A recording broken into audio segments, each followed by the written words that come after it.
Hello बच्चों, कैसे हो आप सब। आज की कहानी जिसका शीर्षक है बीरबल की खिचड़ी। कहानी शुरू करें। एक समय की बात है, बादशाह अकबर और बीरबल ठंड के मौसम में तालाब के पास टहल रहे थे।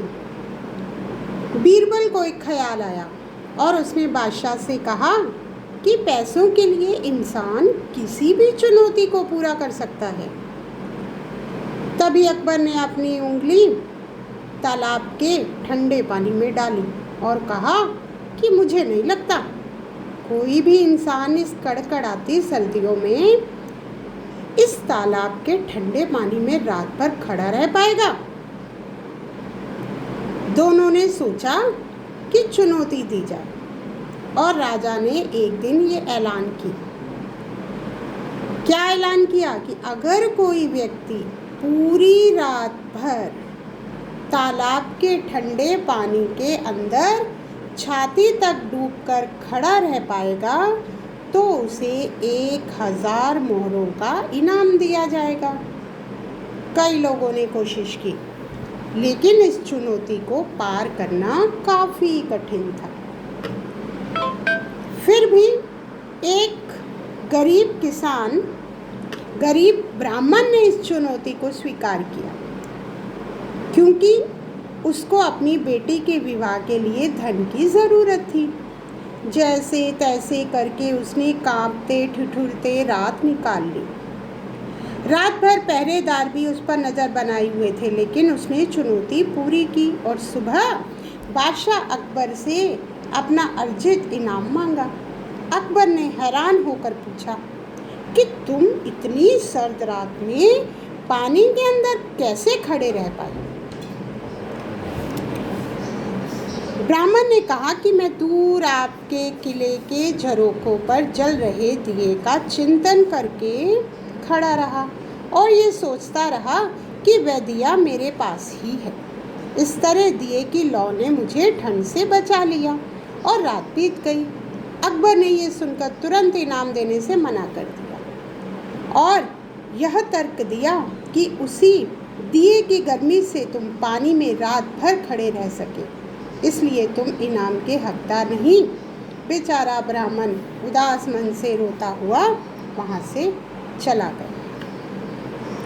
बीरबल ने जब ये देखा तो उससे रहा नहीं गया, क्योंकि वो जानता था कि ब्राह्मण के साथ यह अन्याय हुआ है।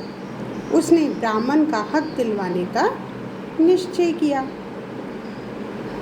अगले दिन अकबर ने दरबार में देखा कि बीरबल मौजूद नहीं है, तो सबसे पूछा। बीरबल तक संदेश पहुंचा तो बीरबल ने कहलवाया कि जब तक उनकी खिचड़ी नहीं पकेगी तो वे नहीं आएंगे। अकबर ने बहुत इंतज़ार किया और जब रहा नहीं गया तो वो खुद बीरबल के घर पहुंचे। उन्होंने देखा कि बीरबल ने जानबूझकर खिचड़ी का पात्र आग से काफ़ी ऊंचा लटकाया है। अकबर देखकर बोल पड़े कि मूर्ख, इतनी ऊपर बंधी हांडी को तपन कैसे मिलेगी। हांडी को नीचे बांध वरना खिचड़ी नहीं पकेगी। बीरबल ने कहा, पकेगी पकेगी, खिचड़ी अवश्य पकेगी, आप धैर्य रखिए। इस तरह दोपहर से शाम हो गई और अकबर लाल पीले हो गए और गुस्से में बोले, बीरबल, तू मेरा मजाक उड़ा रहा है।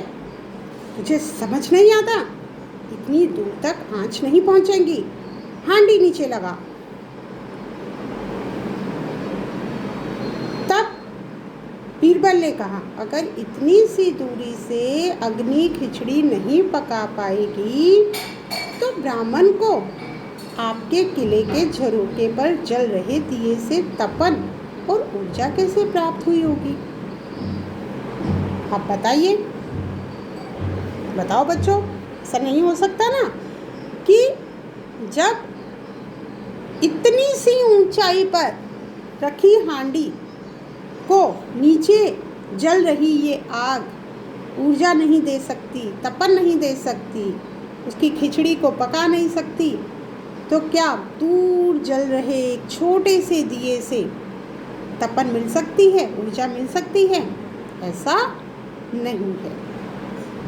ये सुनकर अकबर फौरन अपनी गलती समझ जाते हैं और अगले दिन गरीब ब्राह्मण को बुलाकर उसे 1000 मोहरें दे देते हैं और दरबार में गलती बताने के बीरबल के इस तरीके की भी वो बहुत प्रशंसा करते हैं। तो बच्चों, इस कहानी से हमें क्या सीख मिलती है? इस कहानी से हमें ये सीख मिलती है कि कभी भी किसी के साथ हमें अन्याय नहीं करना चाहिए। ठीक है? अच्छी लगी कहानी? आया मज़ा? Thank you.